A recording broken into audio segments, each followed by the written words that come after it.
My name is Joyce, and this channel is Medusa was born. You can find more of my work at unguruyourlife.com,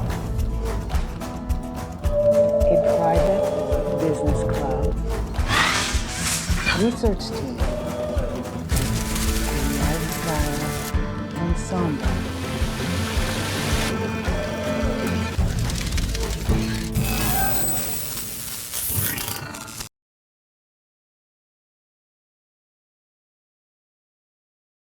Hey guys, welcome to Medusa Was Framed. This is Joyce, and today I'm welcoming my very good friend Andrew Zebrun lll, who is going to do a deep dive with me about the legacy of the Pan American exhibition in Buffalo in 1901. Andrew grew up in the area, still lives in the area, has a fantastic channel.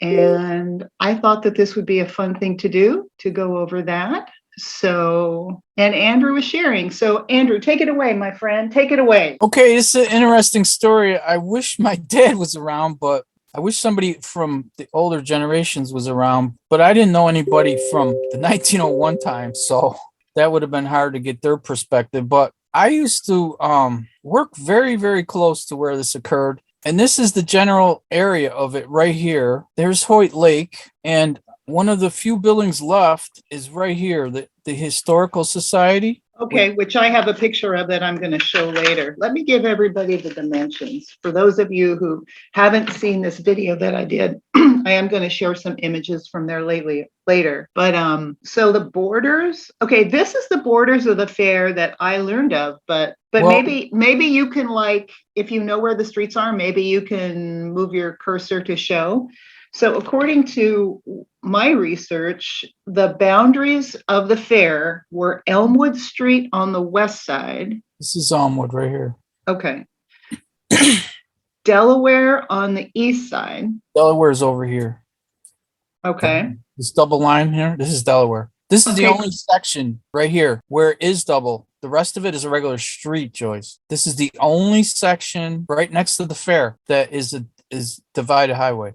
See it? Uh-huh. Only section. Huh. So Hoyt Lake on the south, and we see the south. Mm-hmm. And then railway, I don't know if that's a street or the rail line on the north. I think that's a line. Okay. And it might not be the same now as it was then. I don't think it's Railway Street.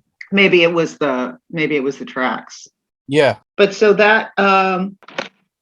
but you're saying that that's not right. Well, the railway would have been up here a little more north in northern Buffalo, because I know where the tracks are. Oh, okay. They might not be there anymore. Right here. See the track? Oh, yeah. There it is. I picked it out right away because I know where they are. Oh, okay. It's not that far, but I don't think there was a railway street. 350 acres. Does that look like 350 acres? You know, that would entail this whole area here. And I'm just trying to figure out. See, I used to work in this building right here. I worked here for a year. This is called Campus House, and it's practically on the grounds of it. You know what I mean? Because here's a building that was on the grounds. It's right across the street. And that's the museum. Okay. Yeah, that's the museum. But this is Buffalo State College, where I worked for a year. Oh, yeah. And I was the courier. It was a very interesting job, but dangerous. I used to carry all the money on campus, and I'd have hundreds of thousands of dollars at times. And I wasn't armed or anything. They didn't want me to carry a gun because they didn't want me to resist. They said, if you ever get robbed, just give them the money. Right. But then I worked there for a year, and they didn't tell me that they had been robbed. The whole place got robbed with guns. People came in there and stole everything. They never told me that. And I felt kind of cheated. You know what I'm saying? A little cheated by that. I've been held up. That's no fun. You didn't miss anything. Well, I think they should have told me of the danger before I signed on to it. They didn't. They didn't mention the fact that they had been robbed with guns. A group of people infiltrated the thing and stole all their money. So from a point of reference, if you don't mind zooming back out a little bit, Mhm. and then kind of, if you can like maybe move your cursor around and kind of make a big circle of what we're looking at. Well, Because I right know now, over here, the Japanese garden here, that's all that's yep, left, right? yep. That's the old, it was the New York State building. There were state buildings for all the states that participated. That was in New York State. And now it's the Buffalo Museum, right? Historical Society. Uh-huh. The other thing that is indicated to be there is not the Temple of Music itself, which is where President McKinley was assassinated, but it is a stone that marks where the steps to the building were, and that's at a traffic median on Fordham Road between Elmwood and Lincoln. Can you kind of Yeah, guesstimate that? Lincoln's up here.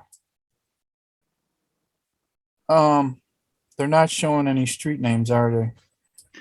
That's okay. Oh, well, there's definitely a traffic median. They're in this right here, probably. I Okay, There's a medium right here. okay, This is probably it.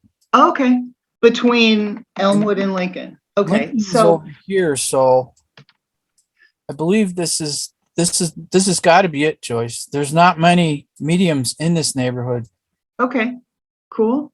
So that's what they say remains, though you say that there are parts of the stadium that remain.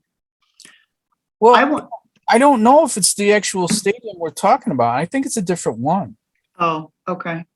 because the one I'm talking about was in East Buffalo. Nowhere's near this. Oh, okay, well then it's something else. Okay, so all that remains is the Buffalo Museum, which was the New York State building, and then that marker of McKinley's death. So if you don't mind reducing that, I'm just going to start sharing some of my pictures from my video. These are some of the images that I used in the video that's about the Pan American. This is the cover. This is what you will look for if you look for that video on my page. Um, so yeah, I'm on this thing about, the reset architects, the architects who are attributed with all this grandiose construction, but actually are just finders of things that were already there. Mhm. So I'm just going to start moving through the photos. We should talk specifically about the center, literally, my understanding of the center of the fair, the key point from which everything else radiated out was this tower, Mhm. this electrical tower. Brand new electricity. People didn't have electricity in their homes, but it was here at the fair, and it was all via transformer from the power via the falls. Boots on the ground, growing up in the city, things about the legacy of this fair in Buffalo. Okay, I wonder what those were. So this was the triumphal gate. You don't have to necessarily speak about this. This was the main entrance to the fair. I don't recall which entrance this was. There was more than one. But this was the main entrance. There was another entrance through Delaware Park, which is why the grounds of the fair, they say that's why the grounds of the fair were not landscaped, because instead they used Delaware Park, which was an Olmsted creation, Mhm. to be kind of this, either the segue into the park or the beautiful natural ground yourself in nature experience after the park. But that was the triumphal arch. But I mean, Tartaria 101, guys. I wonder why they tear stuff like that down. I mean, Because it interferes with I never noticed that before. Look at that. That's a date. oh yeah. I never noticed that before. And I have to think how to transcribe that. I'm sure somebody got up there and changed it. MDCCCC. Anno Domini. Yeah, somebody got up there and changed that. Can you imagine in 1900 being the person that had to climb up on there? But come on, guys, this stuff, this is like, look at, this is all Tartaria 101, Yeah. right? I mean, Lyre and the Laurel. Oh, God. And you know, these columns were full of steel. Hmm. They were magnets. Oh yeah, something held those up. They're substantial. Look how big they are compared to the people next to them. Yeah, crazy. And there's 4 of them. Yeah. Well, yeah, I mean, that's the point. The whole place was already there. Hmm. It was already there. Now, if you're interested in this, Andrew and I are just going to gloss over it, but I go into details of all the architects involved, all the money involved, all the politics involved in my video, if you're interested. That's just some of the people walking around. But you can just start talking, Andrew. You don't have to, it doesn't have to be relative to any of the images I'm showing, because people can go to the actual video and if they want to know more. I'm interested in what you have to say about what you remember about, you know, growing up in a place where there was a fair like this, the legacy of that. One of the things I find interesting is that all around the fair right now, where it was, is some of the most expensive homes in Buffalo that you can't touch.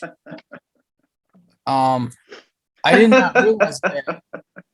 You know, and they are really mansions. I've been in them because I worked a diaper route years ago too, and of course, people like that. I was in that neighborhood. I had a lot of stops in that neighborhood. A lot of rich people there that didn't want diapers on their baby that was going to harm them.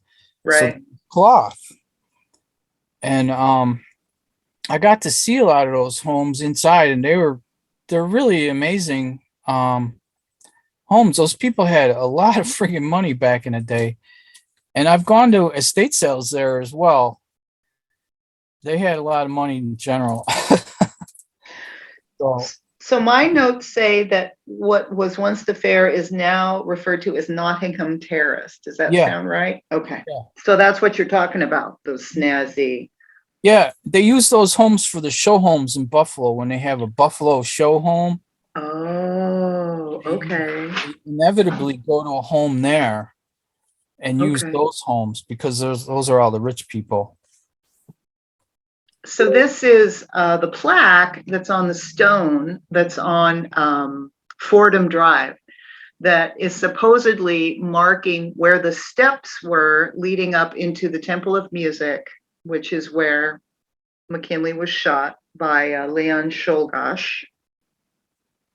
The Temple of Music that had the largest pipe organ that had been built in the United States at the time, that ultimately, if you can believe this, was disassembled and left in what I read is a barn and rotted, and in the 1940s was sold for scrap for $146. The largest pipe organ in the United States at the time. Again, Tartaria 101, a Yep. music building with a raked floor and a pipe organ. I know it's hard to believe they did all that and then just tore it all down and left one building. They say construction went from 1899 and finished right before the fair opened in May 1901, and it was all gone in 6 months. This is supposed to be the electricity building. This being primarily the source, we are to believe, where all the transformers were to condense that crazy raw DC current into AC current.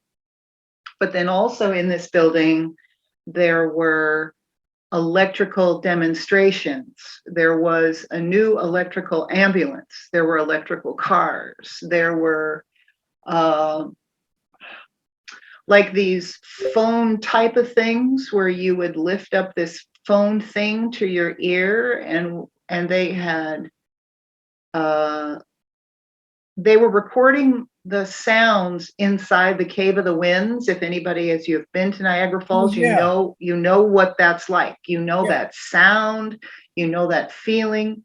And they had a microphone, a primitive microphone inside the Cave of the Winds, and they had wired it all the way to the fair. And you could hear on this device, like a telephone receiver, like an old-fashioned telephone headset, you could hear inside the Cave of the Winds, and all kinds of stuff. So this building is gone, but yeah, I don't remember where the electricity building was. And again, realize, guys, people didn't have electricity in their homes back then. No, So they this was didn't. pretty marvelous. And during the day, it was referred to as the Rainbow City because everything was done in pastel colors, and like the Temple of Music was done in very rich reds and yellows. And at night, it became the City of Light. Like the Chicago World's Fair was known as the White City. This was the Rainbow City during the day and the City of Light at night. And Edison is said to have filmed during the day and during the night from the top, the bell tower, the spotlight tower from the electrical tower. This, of course, was That's Buffalo. That was the fair. This was where Dr. Kunei's baby incubator exhibition was. This was part of the fair. That's a whole other video. I did a video on this guy, Martin Kunei, Dr. Martin Kunei, the guy who started the whole baby in incubator show. That this is a total orphan train reset story. Again, I have a video on this. If you're interested, and not only me, there are a lot of people that have done a lot of in-depths into this. If you can imagine, people would queue up and pay good money to see babies in incubators. How sick is that? I don't know how sick that is. I'm trying to wrap my brain around this whole thing. Did they wipe us out and then replace us with So babies? Is that what they did? well, there different people tell different stories. I mean, I was just in my video on Dr. Kunei, I was just giving the information that I received. I wasn't really given a whole lot of opinion of it, and let people come to their own conclusions. But as the story is told, first of all, he was a showman. Okay, so there was a profit margin involved. He was a doctor in Poland, but he was not a doctor here. So he went by doctor, but he wasn't recognized as a doctor here. It's a long story, but essentially he thought that there was a market in making this a sideshow attraction. At the time, there was really no pediatric care in hospitals. People had their babies at home, and babies died. Premature babies died. Babies with any complications died. So there were no incubators for people. There were incubators for chickens. And so he worked with a gentleman in France, I don't remember his name off the top of my head, who modified his chicken incubators into a baby incubator and started experimenting. And what he would do is he would reach out to the community and say, hey, we're going to be at this fair and we're going to have incubators. So if you're having any problems with your babies, bring them in and we'll treat your babies for free. And he had nurses on staff. People brought their babies there? That's what the story says. What? That's what the story says. You decide what you want to believe. Anyway, yeah, that's another video on my channel. And there actually is a lot of information about this for anybody listening who's interested. But come on and look at this. Look at all that Moorish architecture. Yeah. Yeah, this was built as a sideshow attraction. And then Kunei apparently donated all the incubators to there you can read that. Kune donated all the incubators to the Buffalo Hospital after the fair closed. He made like over $1 million. So entrance to the fair was 50 cents, which is like 18 bucks today. And entrance to all these additional attractions was 25 cents, which comes out to like $7.58. Wow. So it was affordable, but still, I mean, for, $30 to some people's a lot of money. And then that doesn't include the food. And that was just this attraction. If you went to every attraction, that's a lot of money. Yeah. And because McKinley was murdered there, and then because apparently you guys had crazy weather after McKinley was shot, and there was crazy rain and wind, and the fair actually ended up losing almost $3 million because people just stayed away. I mean, McKinley getting shot really scared a lot of people. So we're gonna talk more about this one. That's the second half. Andrew loves this. This is the Buffalo Insane Asylum, which is also referred to as the Richardson Olmsted property. This was the Buffalo Insane Asylum that is supposedly designed by the shill of all shills, and I usually call Henry Flagler the shill of all shills, but Henry Hobson Richardson and his young apprentice at the time, Stanford White, the pedophile, is supposedly to have done all of this building, and then Frederick Law Olmsted of much in Buffalo, but also of Central Park fame, is said to have designed all the landscape on the land. This building factors into my very last video, which was about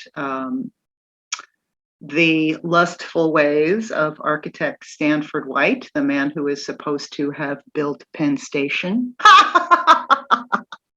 Anyway, we'll see more about this later. I'm just going to say that this place, an old insane asylum, has reopened as a luxury hotel recently, right in Andy's backyard.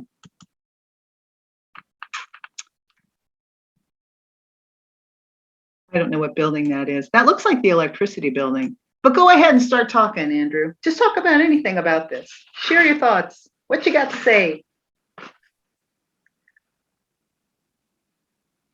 Okay, I'm back. Can you hear me? Yeah, I didn't know you were gone. Yeah, I was gone. My internet cut out. Sorry. Oh, sorry about that. Did you hear? Well, I think this is, I was talking about, I don't know what you saw, but I was just kind of preparing everybody for you to talk about the insane asylum later. But now we're just going through the pictures. I think this is the electricity building, and it's real grainy, but yeah, they just built, they took 2 years to build all this stuff, 600 acres, and then tore it all down in 6 months. But yeah, okay.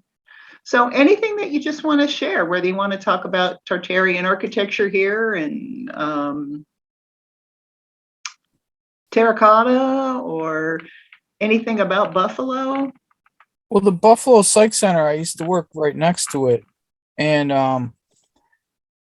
I would see it on all different types of weather, and it was always the creepiest. It gave me the creepiest feeling all the time looking at it, because, like I said, I worked at Buffalo State College. It's right next door. It was built in 1880. Now I just found out from. Oh, cool. So Andrew's talking about that big building I showed you, the Buffalo Asylum for the Criminally Insane, or whatever. Is that what they called it?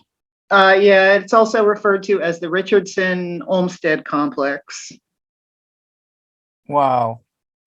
But here, let's talk about this right quick. So this is the Temple of Music. This is where McKinley was assassinated. I don't remember what building this is, but this was the the something of fountains, the something of Again, look at this. It's so Tartarian 101. All Why of would they this. take out a beautiful fountain like that, though? I'm not understanding any of this. Well, they took that out, and also, well, okay. So the story is that are you, of course you're familiar. I imagine you're familiar with the name Rumsey in Buffalo. Rumsey. Yeah, I've heard it.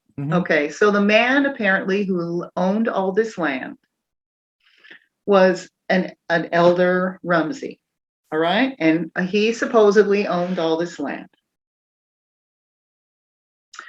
His daughter was on the board of directors, which is kind of weird to have a woman on a board of directors in the 1900s, but the board of directors for the fair, his daughter was on it as well. And one of the primary architects who built not the Temple of Music here, but who is attributed with finding, not building, the Triumphal Arch and several other things, was married to his daughter. So it's just so dirty. But the thing is, the only reason that he leased his land for a certain amount of time, and then he wanted everything torn down so that he could return it to farmland.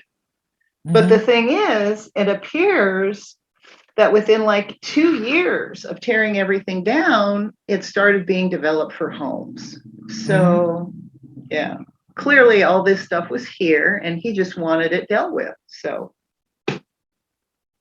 but you have something interesting to say, and I will unshare so you can share if you want to. And I go into this in my video. But this is the Temple of Music where McKinley is shot. And you have an interesting story of there's a local, what do you call it? There's a local myth that the top glass dome from this building was transported to another insane asylum.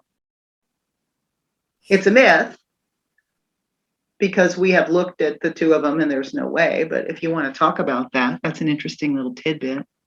I can't understand that at all. Why would they say that this dome got rebuilt out of J&N Hospital, J&N Adam Hospital in Perrysburg, New York? It doesn't make any sense. None of that makes any sense. It's Tartaria 101. It's totally ridiculous. These aren't windows, they're cymatic resonators, and they weren't supposed to have windows in them. This dome was not supposed to have glass on top. That's one of the things that these hacks did, is they put glass in it, like all the stained glass windows in churches weren't supposed to have windows. They were cymatic resonators. Or it had the ancient glass that had different colors specifically for the cymatic harmonic value of the color itself, not to be pretty. See, this is an old bell tower. This was a red mercury dome. These were mercury domes. And this is the building that had the largest organ known in the world at the time. Not world, the United States. I think it might still be the largest pipe organ that was ever built in the United States was in here. Right next to water, all of this right next to water. And apparently is there a creek that ran through there? Yeah, there is. Okay. There was something called Mirror Lake. Is that still there? That's not ringing a bell with me. Okay, well then that was, what do you call it? They canaled it and created it at a specific place for the fair.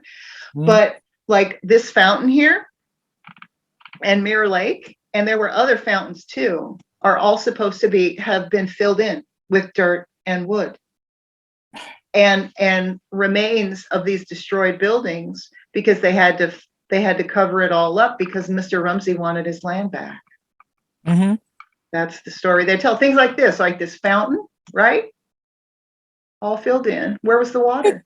Look at how beautiful that is. Why would you destroy that? Because how do you can't explain all this stuff otherwise. So here's the stadium. And I just want to say, oh, and look at this behind there. Look at that red Mercury Tower, massive bell tower. Talk about louche collection, right? But now it's interesting. So John Philip Sousa played every single day but he never played in the stadium. Hmm.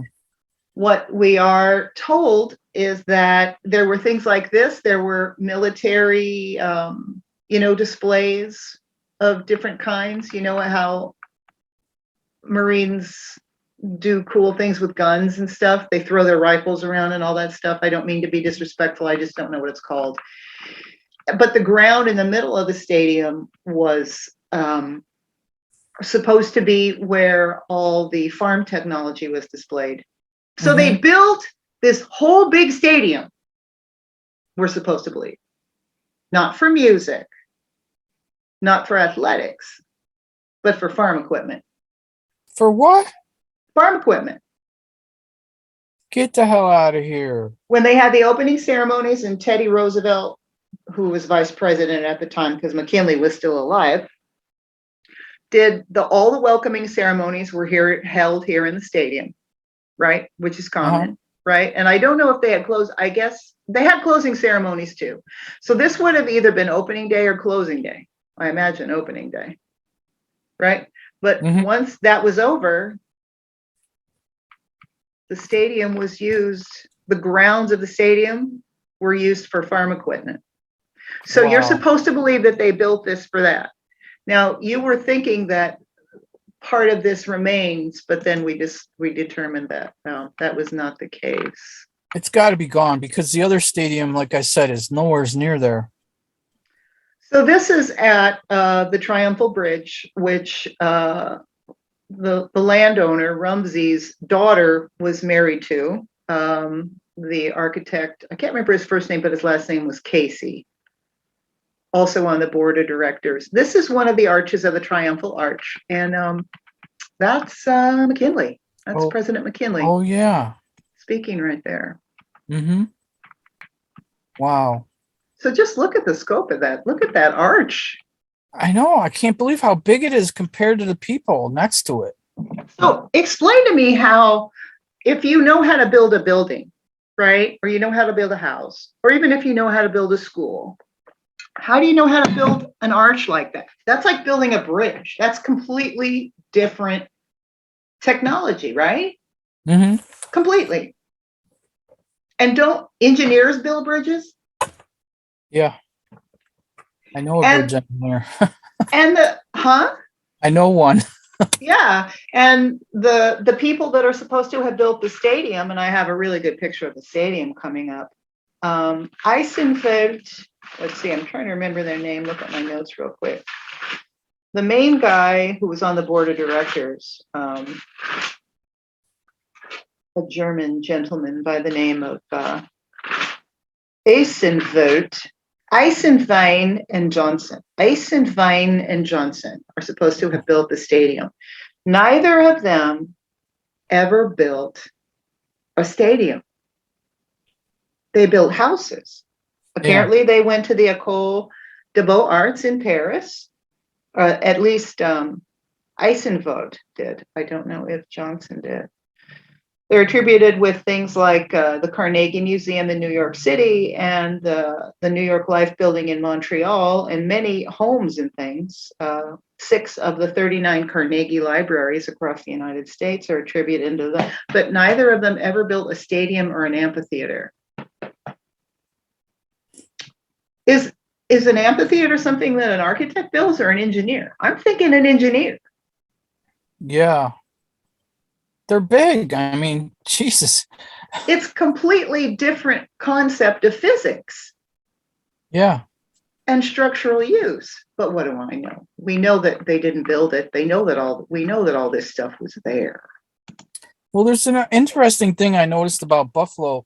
They built the buffalo-shaped small boat harbor back in the late 60s or something like that, or early 70s.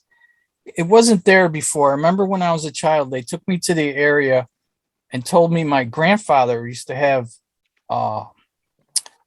basically a speakeasy there.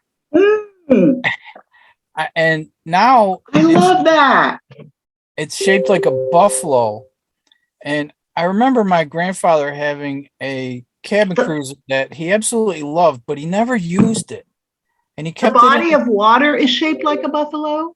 Yeah, They've terraformed it. Oh, that's yes, interesting. they Can you terraformed it. can you And show us that later on the sure, Google Earth?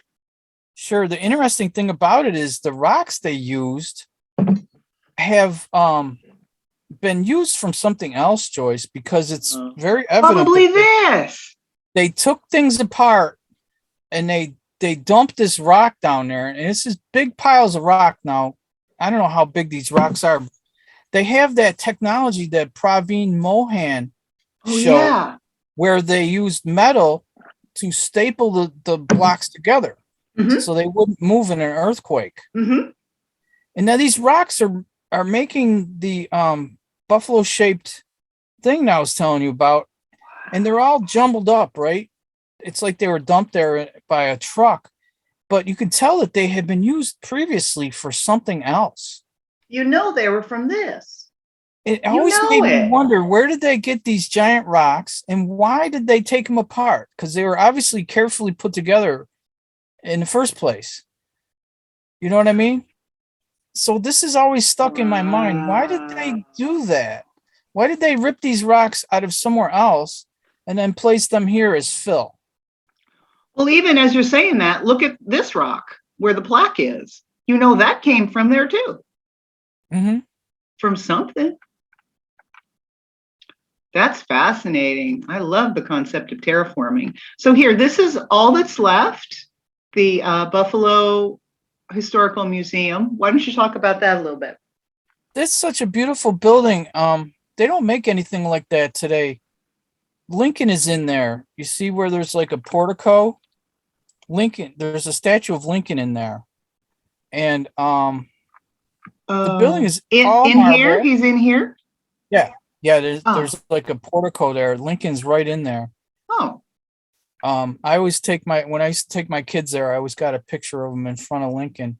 It's interesting. such a beautiful building. And my father sold them a bunch of antique bottles he dug out of the ground once. When they were making Route 190, they were leaving piles of these bottles laying around, and he saw them and he grabbed up bushels of them and he sold them to them. I have the article right here. Oh, the historical museum. Yeah, he It's sold them to them in the oh, early that's interesting. 50s for $100. That's interesting. And I wrote to them. Here's the article right here.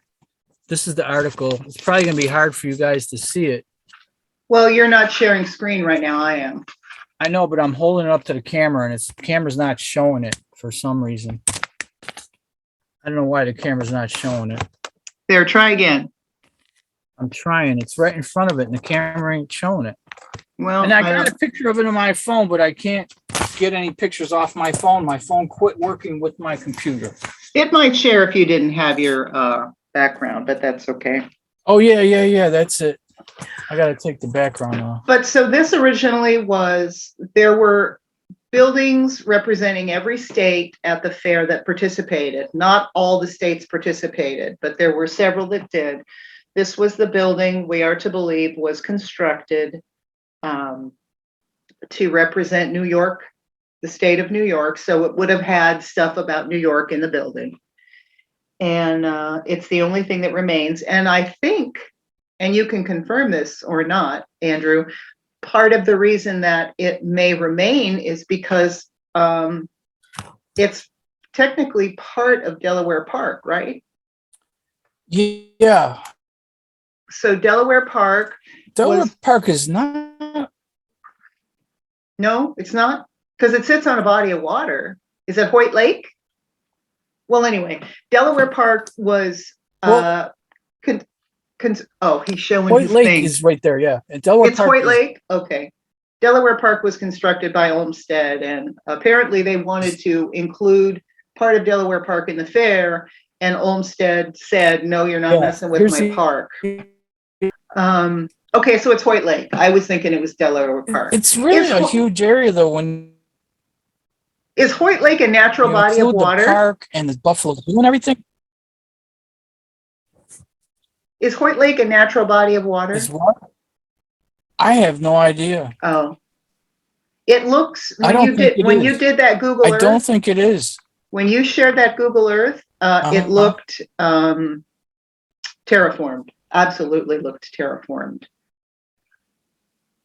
Yeah, because there's a creek that runs through there. I think they dammed up the creek to make the lake. Oh, okay. If you stop So they, sharing your okay. screen, I'll You want me to stop share? bring Okay. that up. Okay. Yeah. Why don't you do that? Go ahead. Yeah. Okay. Let's see that. And then what Yeah, else did there's I White ask Lake. you to show?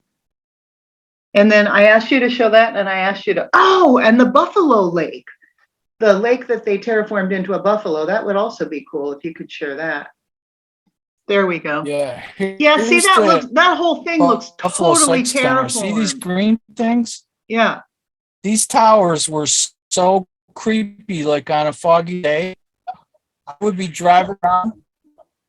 Yeah, this was part of my my route. I would drive behind it. I'd be expecting Frankenstein to walk out of there or something like that.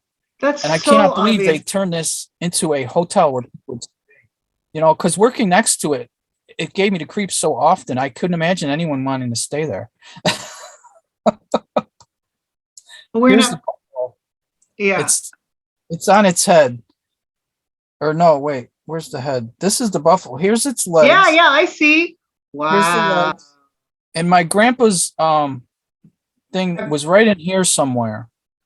He used to have a speakeasy. Oh, cool. Have you looked to see what's in the water there? As we have done before, look to see what's in the water. Well, not really. They're hiding the parts of this though, Joyce. They pixelate it, yeah. I don't know why. They're Because there's stuff there they don't want you to see, they like don't want you to Antarctica see. and the North Pole, or even, there are stone circles and pyramids off the coast of South Florida. You used to be able to see them. You can't see them anymore. They've pixelated them out. See, that's so totally pixelated. So Look you what they can't see anything. Hey, Crib, you used to be able to see this. You can't see it now. I know, I'm telling you. What's the point? So people don't ask questions. I don't get it So they myself. can keep hiding it. But so, yeah, so let's go back to Hoyt Lake. Okay. And, okay. The creek?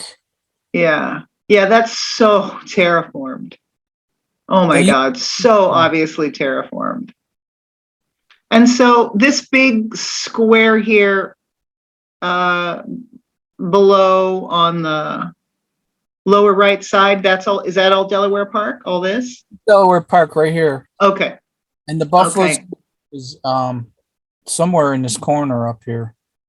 Okay. So the museum, the Buffalo Museum. Here's Delaware Park. This is Oh, okay. I'm Okay. sorry, I mistakenly said this is a cemetery. This is Look whatchamacallit. at all that sacred geometry in there. Look at that.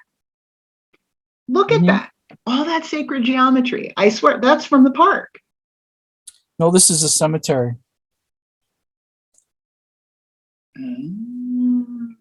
I know because I got a photo from this thing. I used to have a gate pass for this from 1865 or 66, right after the Civil War. There's a cemetery that close to where the park was. Yeah, it's part. I think it's part of the grounds, maybe. That makes the hair on the back of my neck stand up. And then here's Delaware Park and the Buffalo Zoo. Okay, so that was one of the entrances to the park, was Delaware Park. Yeah, why are they not naming the cemetery? I don't know. What's Maybe the point? I don't know. I don't know. It's clearly not a private cemetery. Sometimes they don't name private cemeteries, but that's clearly not a private one. Look how it is. I know. Important, significant historical cemetery. Look at the sacred geometry here. Look at, you've got over here on the left side, you've got this straight line, and then you've got like a Y over here in the where the homes are. But show everybody where the Buffalo Museum is. So what was the New York State Building? It's next to the Japanese Garden. Okay, so that's all that's left of the park. And so Interesting. This is Forest Lawn Cemetery right here. Forest Mm. Red Jacket's buried there, the famous Native American. Oh, one of the architects that was on the board of architects for the fair is supposed to have designed that. I can't remember who it was at the time, but I didn't know that architects design cemeteries. Did you? No, I didn't. I thought landscape directors organized cemeteries. My nephew has a series of flagpoles right here commemorated in his name because he was murdered by a drunk driver, and he was Oh, going to this college at the time. So these flagpoles have his name on it, Jeff Brown. oh, So you know, and it's just outside of the area, right across the street from Forest Lawn. what's this big spiring thing here? This big round, tall. This Yeah. this is Canisius College. This is where my nephew was going when he was murdered by the. But what is that? That spiry thing. What is that? I think it's the Tower of Babel. It's a library of some sort. That's I a think library? Hell no, that's not a library.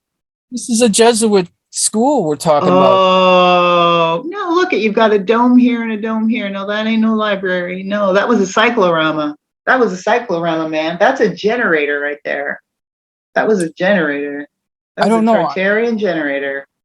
I just know my nephew's flagpoles are right here because I was there when they commemorated them. Mm. So stop But your they, huh? stop Oh, yeah. your share and let me go back to the pictures. Go ahead. Okay.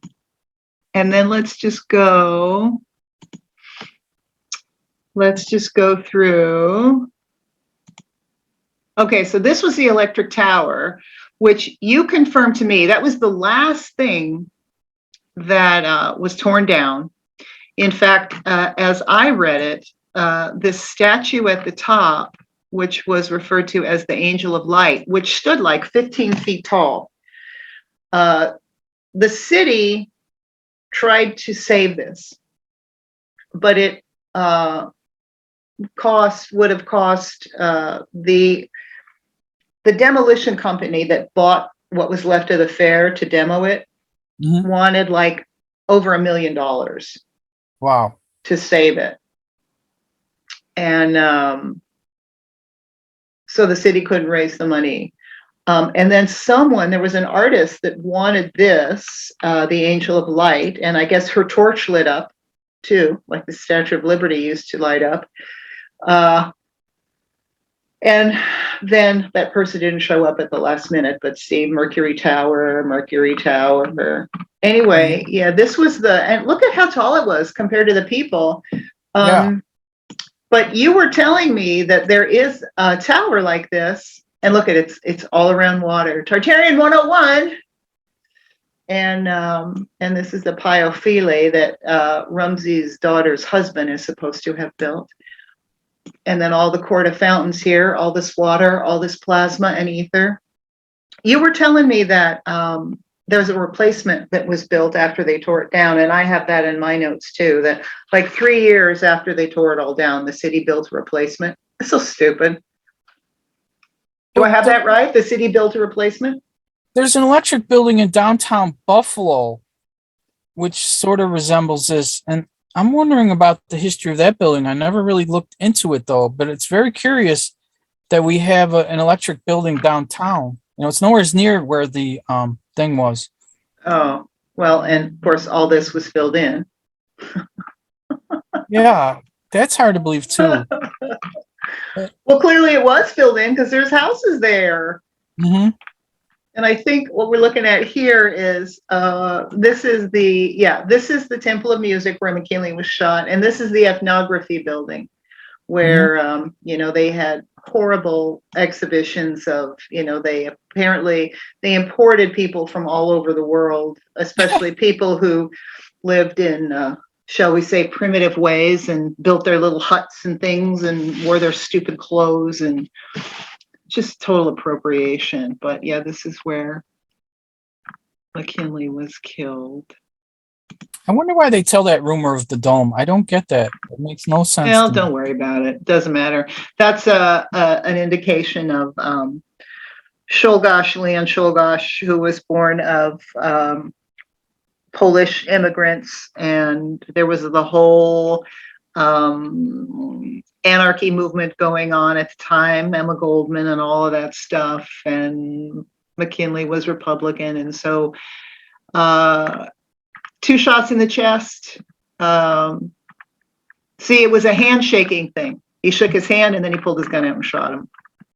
And McKinley didn't want any protection, even though Garfield and Lincoln had both been shot in public venues like this. One result of this is that Congress created the Secret Service, apparently, to protect the president when he was in public. But yeah, he was in the Hall of Music, shaking hands and things. That was that. When they executed Czolgosz in the electric chair, and apparently acid was poured on his body, and he's buried in the jail cemetery.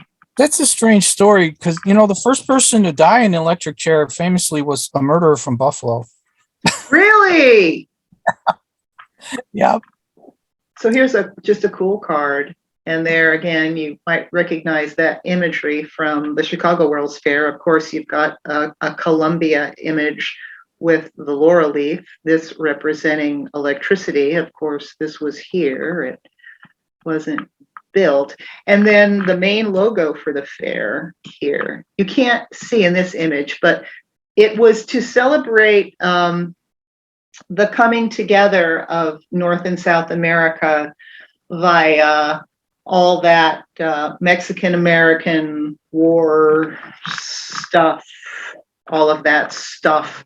So it was if I had a better image, it's a woman in a gold gown and a woman in a pink gown, and they're touching hands, right? Shaking hands. And that was designed by Rumsey's daughter, the man who owned the land. See, everything is so dirty. Oh, and there was a train there, a miniature train, which I think I have a photo of. And that train, actually, the cars of that train ended up in Silver Spring. No, not Silver Spring. Braddock, Maryland is where those trains ended up. There's another picture of the tower and the pile filet. This part, the pile filet, the arch, circular arch, was again supposedly built by Casey, the guy who was married to the landowner's daughter. Yep, they built all this in 2 years, right? Wow. They tore it down in 6 months. One thing I learned about Buffalo, it happened everywhere though, but Buffalo had an extensive system of electric trolleys, and I was jump on them and go anywhere. There were electric trolleys that went all over the fair. Yeah, and then they ripped them out. Yep. Look at all this detail. All this detail. That's all filled in. They harvested the statues and sold them, and then all the things like this were just filled in. So hard to believe. Hard to believe. Filled all that in. Look at how big that is. I know. Court of Fountains, that's what it was called, Court of Fountains. So the electrical tower is over here on the left. And I don't remember what all these buildings are. I can't remember. If you watch my video, I'll tell you what all the buildings are. I just don't remember off the top of my head what they are. It had to be just as hard to tear them down as it was to build them, if not harder. So 2 guys who never built an amphitheater, a stadium, a football field, or anything are supposed to have built. Eisenvane and Johnson we're supposed to believe built the stadium. There's the electrical tower. Look at the scale. Look at the scale. Talk about a louche collector. And what they used it for, other than the opening and closing ceremonies, was in here was all supposed to be farm equipment. Wow. Right? Yeah, most farm equipment was tow around back then. They didn't have they just didn't have a lot of tractors, and the first tractors were used to tow things around. They were used differently than they are now. That's inside. Hmm. Farm equipment. That's hard to believe. Look at that. Look at that. And where's all the people? Well, I There's mean, only a there's some few. people down here, but I don't know when this was taken. You know what's interesting to me is this looks all tore up, unless that's some kind of decoration. Oh, it says stadium restaurant. Look at that. I guess that's not decay. That's some kind of ornamentation. Hmm. But I mean, we don't know. Look at all this sacred geometry. This stuff is not random. No. This was all a generator. And look at all the open land around it. Yeah, Rumsey's land. I'm probably going to have you. I'm working on my video about Jekyll Island. I'll have you talk to me about that after I finish that one too. You have a lot to say about that. So yeah, so guys who built libraries supposedly built this. Guys who built libraries for Andrew Carnegie. And that's a ride. And I'm trying to figure out what the Tartarian purpose was for that, because what I've learned in a lot of these fairs and things, these world fairs and things, is there's this strange technology that was found, just like the fair. And of course, they didn't know how to use it for its original purpose, which was some kind of free energy generation. So they turned it into something they could make money off of. So I wonder what this actually was, because nobody built that. That was here. They modified it and they turned it into a ride. But this was part of the energy generation that all these buildings contributed to. But you look at that. Imagine it's 1901 and you're in this crazy steel ride that is spinning around with cars. And when you're up on the top, when this thing goes up on the top, you're like 300 feet in the air. Hell no. Hell no. Well, one of the things we're learning about technology is that if you use plasma for high technology, it works with your Yes. consciousness. Yeah. So consciousness is part of the equation with technology. That's why you hear reports about UFOs that are actually alive or stuff like that, because they have part of consciousness in them. Well, they plug into the gamma brainwave frequency. Mm-hmm. Yeah, yeah. We're learning through the Cash Foundation. It's KESHE. You guys can look that up. Cash Foundation. So this was part of the Japan exhibit, and there were rickshaws, and there were complaints that all the rickshaw drivers were white boys. There were geishas inside. There were geishas inside with tea rooms. And there was a part inside here that was like a Japanese village that was all built out of bamboo. So no nails or screws, all just bamboo. Interesting. Part of the ferry. So each of these would have been an additional 50 cents, no, an additional 25 cents to your, okay, I'm going to talk in modern terms. You paid like $18, $19 to get in, and then all of these would have been like an additional $8 to get in. Chiquita, the doll lady, like a miniature person, whatever you call that. Trained wild animals. Yeah, look at the size of these buildings. Isn't that what they did to us? Well, yeah. Trained wild, that's right. Look at all the electric lines. Why did they need so many? I don't get it. There's not that many today. That's it was thronged with people. Thronged. And that, again, that's the triumphal arches. That's a terrible picture, unfortunately. But again, the triumphal arches, which is where I start. That Rumsey's daughters, so Rumsey's, the man who owned the land, his son-in-law is supposed to have built all those. This is inside the Hall of Music where McKinley was shot. Mm-hmm. And let me move that out of the way. Over here, you can see a little bit of that organ. Yeah, look how big it is. And that's just a piece of it. I mean, I have some really good pictures of it in the video. But this place had room for like 2,000 people. Yeah. Yeah, that's where McKinley died. Well, no, McKinley died. McKinley died in the president of the fair's home, but this is where he was shot. He died of gangrene because they can only find one bullet. And there's a shot of the city at night. So that's the electric tower. That's the music building. That's the ethnography building. And that is the Court of Fountains. Yeah, knowing how those buildings were made, it's just so unreal that they tore them down. Because you could just look at the construction up close when you go to the Historical Society building. It's all marble. I mean, even the interior of the building is marble too. We'll just go to that buffalo-shaped harbor and you'll see part of them. Here's the electric ambulance that was part of like innovation, right? The ambulance that carried McKinley. Wow. And they had an emergency hospital there at the fair, but the emergency hospital was basically like first aid triage, right? Mm-hmm. And it was really staffed for all the infants at the live infant incubator display. So the nurses and the doctors on staff were OBGYNs. They weren't surgical people. They weren't really MDs. I mean, they were, but their areas of experience were in babies and pregnant mothers, right? Because, you know, somebody might fall and need a Band-Aid or, you know, get a blister or something like that, have heat stroke. That's what the emergency hospital was for.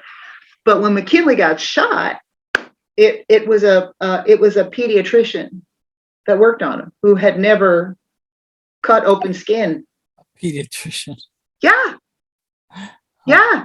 So that's the ambulance that transported him from the Temple of Music to the emergency hospital. And then it was the same ambulance, which it was an electric vehicle. Edison made electrical vehicles too, but it was the same ambulance that then took him to the president's home, which is where McKinley was staying. And that's where he died. John Milburn was the president of the fair. So at Milburn's home is where McKinley literally died. That might be the emergency hospital. I don't recall. It's just, it was just a simple, yeah, see there, emergency hospital. This is it. Look at those Tartarian windows. Yeah, the home where he died is a museum. You can go there today. Oh, it still is? Yeah. Milburn's home? It's on Main Street. Yeah. I read about that. That's just sick. So here's some of the live, you know, like this is horrible. I mean, I hate this kind of cultural appropriation. Like, you know, these wild, see, look at this crap. Yeah. This makes me sick. Yeah. It just makes me sick. What does that say? Look at that. Geneva water. Mineral water. Yeah, I hate all this stuff. This was all part of the ethnography displays. And there's the miniature railroad, which I said ended up in Braddock Farm, Maryland. I guess it was something about it was like, wow, you know. Plus it was like a monorail. It would take people all over the fair. And this is the Liberal Arts Building. So you know, I don't know. Would that be Hoyt Lake right there? Where else was there a body of water that big? Oh, but look at it. Look at the fountains in it. I don't think that's Hoyt Lake. So this was all manufactured and filled in. Holy cow. Yeah, it's all gone now. This is the Liberal Arts Building. This is where this is what they called it, the Negro exhibit was. So the people of the day, like Booker T. Washington and Du Bois, were very upset that the way that Black folk were going to be represented at the fair was like plantation. And so they put together this amazing display of and gathered people who were doctors and dentists and scientists and Tuskegee University and all this stuff, and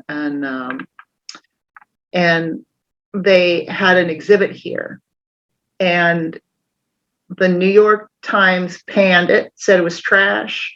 Ah, And all the pamphlets that they put out for the fair, like with maps of where to find things and what you'll find in each building, none of them mentioned the Negro exhibit. hmm. Yeah. And 1901 items are extremely rare in Buffalo. You don't find them. Really? You don't. You So just this you just gives don't. people kind of a sense of the scope. Let's see if we can find that Buffalo Museum building. There's the stadium.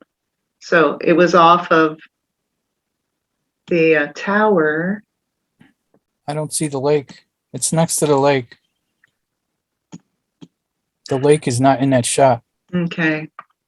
Well, I guess it would be either over here or over here, right? I'm Maybe. I'm Oh, thinking. here's the Triumphal Arch. So the Triumphal Arch was directly in line with that. Just an idea for scope. And there it is again. hmm The Albright Knox, I think, is part of one of the old buildings too. Okay, so now we're to the pictures of, these are before and afters of the Insane Asylum in Buffalo that Richardson and Stanford White supposed to have built, and Olmsted decorated the lands.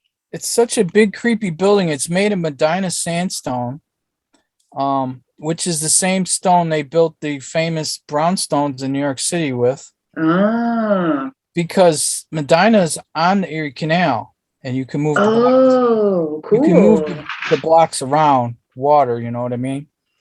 Hmm. So this is all Medina sandstone. And like I was saying, it's such a creepy building, and it's tall. Like I said, on fog shrouded days, I felt like I was in London or something. Like I was next to Big Ben or Cool. something like that. But it was always abandoned. There was nobody ever going there, and it looked just like hell. You know what I mean? Because I used to drive around it all the time. My job had me going out. I didn't sit in an office. I was out doing stuff. So I saw the thing on a daily basis. And these little towers on it are creepy looking too. Well, what do you think of, it's been turned into a luxury hotel. You want to stay? I read that this was supposedly the most haunted place in Buffalo. I wouldn't doubt it. That all the people that do all that paranormal stuff, I mean, Tartarian 101, come on, really? No. Richardson and Stanford White did not build that. No. Who wants to? Oh my God. You're going to have to, yeah, that's pretty creepy. It is. See the You're going to brown have to stone? drive over there sometime and check out that hotel for us and report back. I should go in there. I You should go in there. should. But I just can't. I cannot wrap my brain around the fact that the people pay to stay in there. That's before. Oh, that's before they fixed it up. Yeah. You can see how creepy it is. Yeah, see, it's all tore up. That's before. Or maybe they were fixing it up at the time on the inside. This is interesting. This is like fire or water. What is that? That's interesting. It has to be snow melt over the years.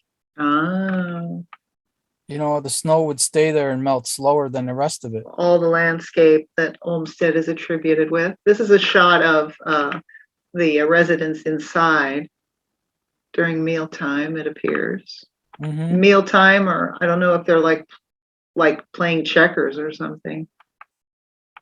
There was a picture that I saw, I don't think I saved it, but it's like they've got a grand table in this room still where, it's like a common table where you can sit and eat or pull out your laptop or whatever.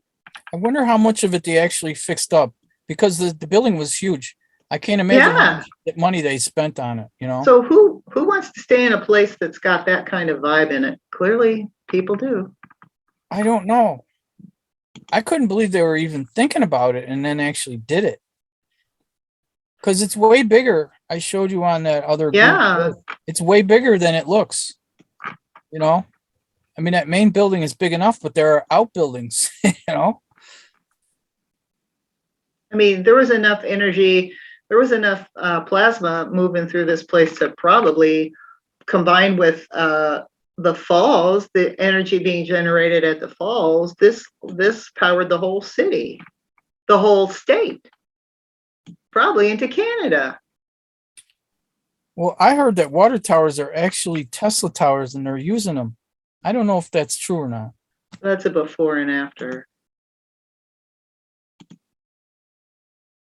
See, they spent a fortune on that place. Oh yeah, and that's a room.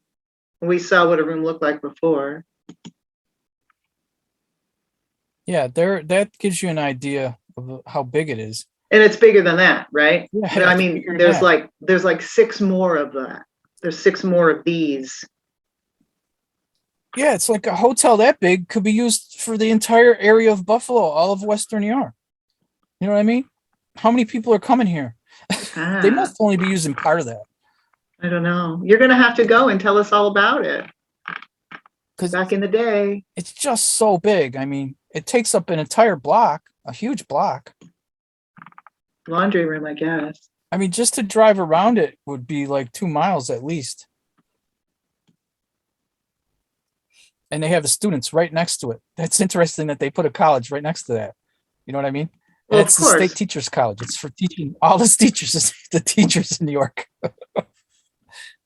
Look at that. Yeah. Ugh. I mean, they could have spent a lot less money just building a beautiful new building, you know? This is the thumbnail from my most recent video. The reset architect and child groomer in question is Stanford White. This is his main child that he, Yeah. But Stanford White is supposedly was Richardson's apprentice for the building of this. Stanford Oh. White being the guy who supposedly built Penn Station.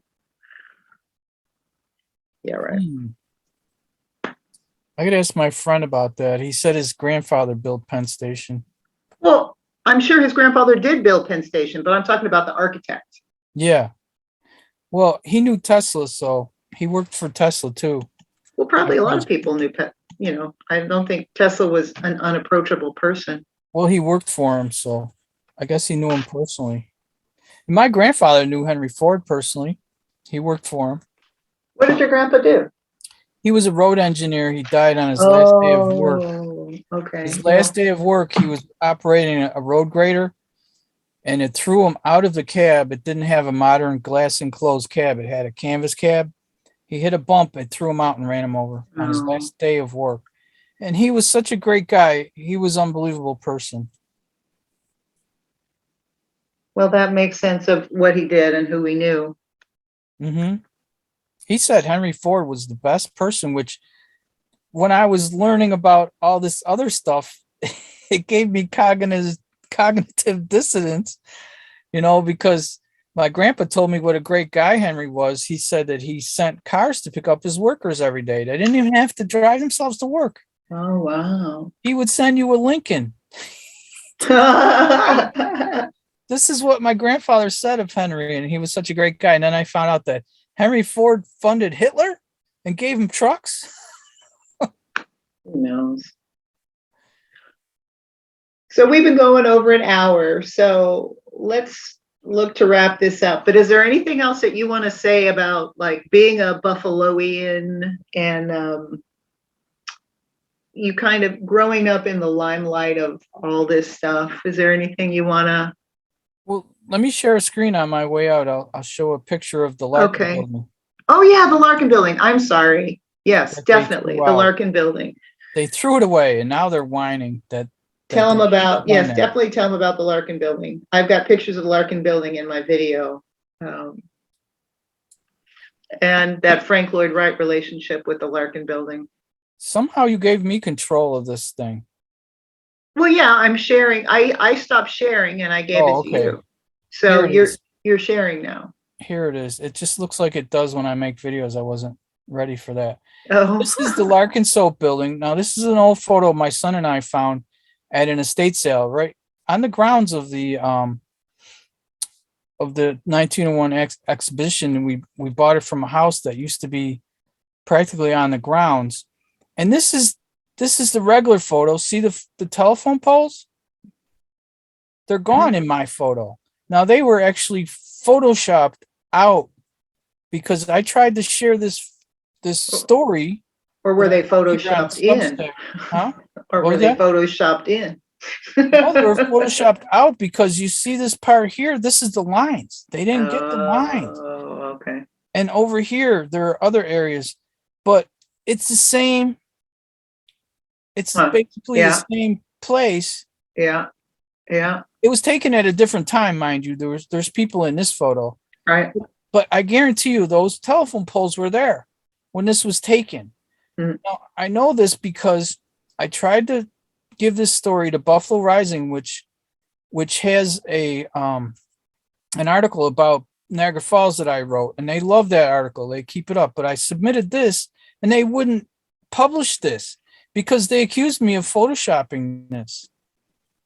This photo of the Larkin building is so well known with the telephone poles. Everybody knows they're there. And he said, "You photoshopped that." And I said, "No, I didn't." I said, "That photo is 100 years old. So whoever did this 100 years ago, and they did it with a airbrush. They had to take the negative and an airbrush, and they had to paint over the parts Mm-hmm. they didn't want. So Mm-hmm. they had to paint the building over the telephone poles. Mm. Well, that would take a long time. That's Yeah. why they didn't do the wires. Mm. They didn't bother with the wires. They had hard enough time doing the pole. Right. Right. You see the wires here too. Yeah. So it's weird to me that this photo would exist from over 100 years ago, and I think it came about because Frank Lloyd Wright didn't like electric lines. He hated them. And I have a theory that he knew Tesla and he knew energy was free, or he knew about Tartaria. Yeah, he was a reset architect. He didn't build that Yeah. building. There's no way he built that. It's got an organ in it. Mm-hmm. No.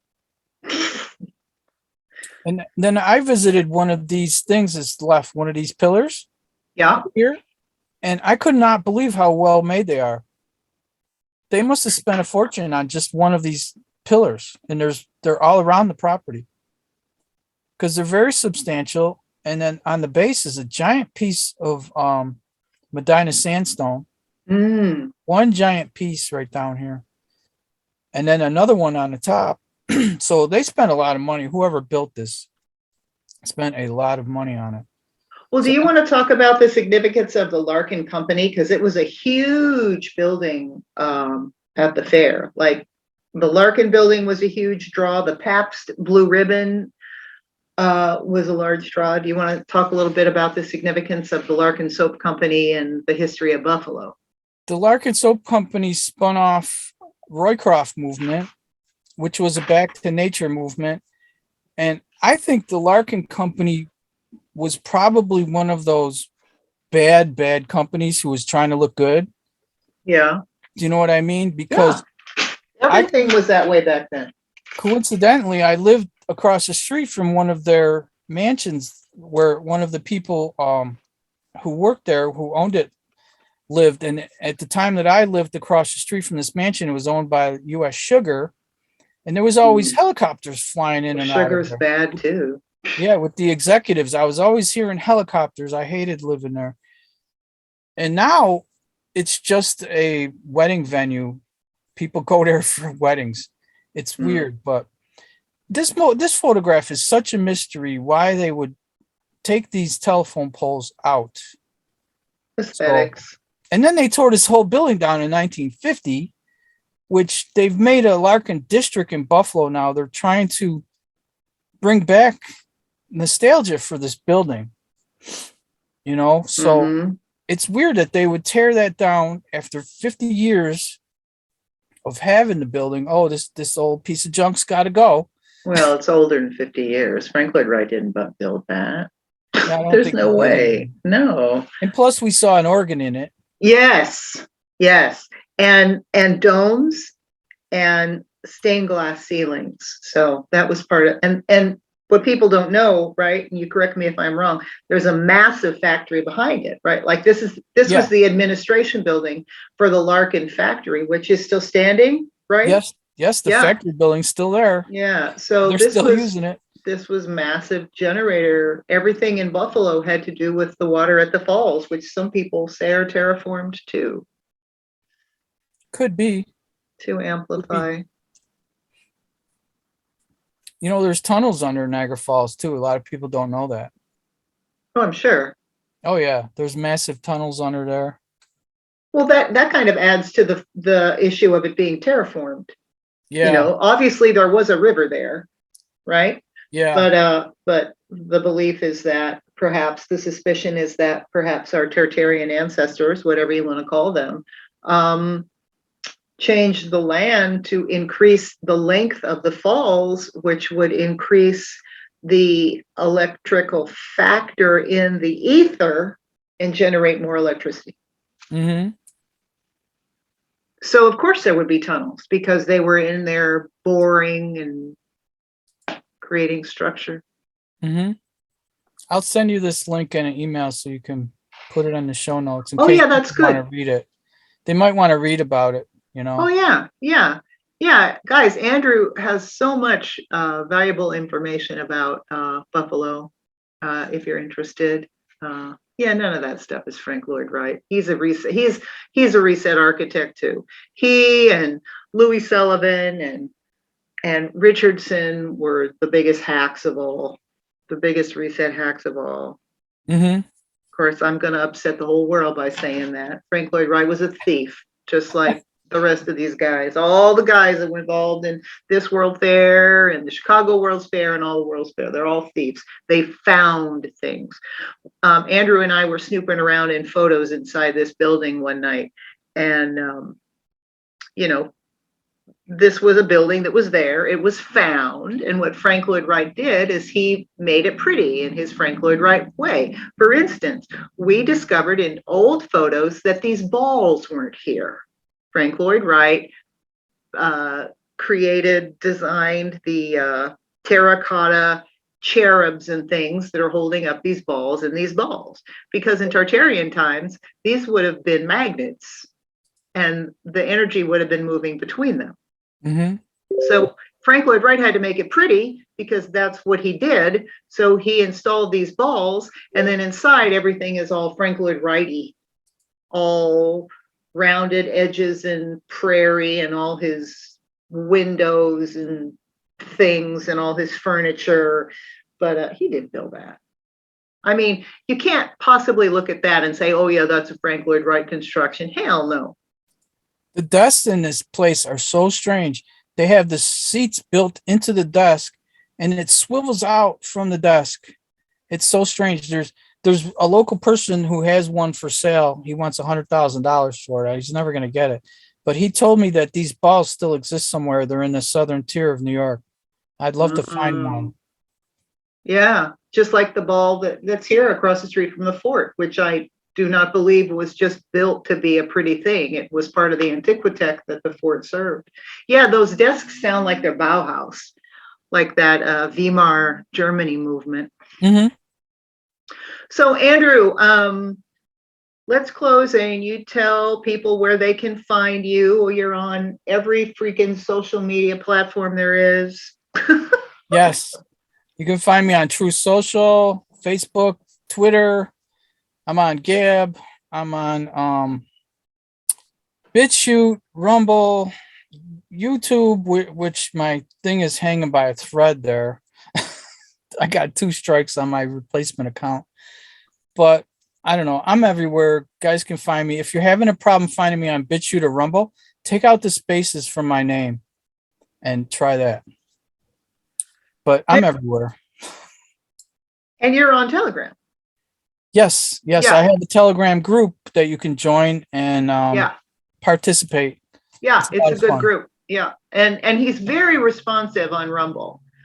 There's something going on with Andrew's email right now, and everything I send to him is bouncing back. So I'm just leaving comments on his Rumble videos, and that's how he knows to get a hold of me because there's something going on with his email. So he's very responsive on Rumble, very, very, very. And they're all called Andrew Zebrun III, right? Right. Right. Okay. Right. That's me. The deep state knows me. All right, guys, we've been going for almost 2 hours, so I'm super appreciative for you hanging out with us today. Andrew, my friend, thank you. I've been looking forward to this. While I was doing the video about the fair, I was thinking about this video that we would have where you would talk about things. And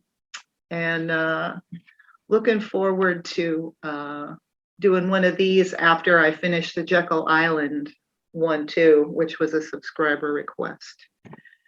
So thank you guys so much for hanging out. Thank you, Andrew, my friend. Thanks for having me. I'm This gonna is do one of them upside down triangles. JFK Jr. Yeah, down with the cabal. This is Joyce at Medusa Was Framed saying thank you so much for hanging out with us and all your support and all your comments. We'll see you soon. I love you all. Bye.